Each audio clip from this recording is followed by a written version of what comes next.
بسم اللہ الرحمن الرحیم۔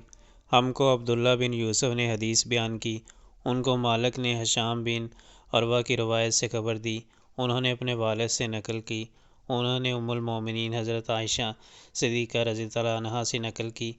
آپ نے فرمایا کہ ایک شخص حارث بن ہشام نامی نے ان حضرت صلی اللہ علیہ وآلہ وسلم سے سوال کیا تھا کہ یا رسول اللہ، آپ پر وحی کیسے نازل ہوتی ہے؟ آپ صلی اللہ علیہ وآلہ وسلم نے فرمایا کہ وحی نازل ہوتے وقت کبھی مجھ کو گھنٹی کی سی آواز محسوس ہوتی ہے اور وحی کی یہ کیفیت مجھ پر بہت شاق گزرتی ہے۔ جب یہ کیفیت ختم ہوتی ہے تو میرے دل و دماغ پر اس فرشتے کے ذریعے نازل شدہ وحی محفوظ ہو جاتی ہے، اور کسی وقت ایسا ہوتا ہے کہ فرشتہ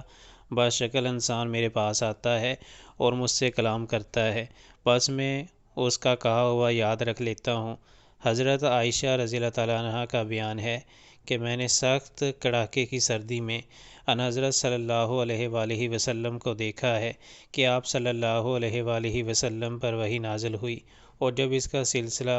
موقوف ہوا تو آپ صلی اللہ علیہ وآلہ وسلم کی پیشانی پسینے سے شرابور تھی۔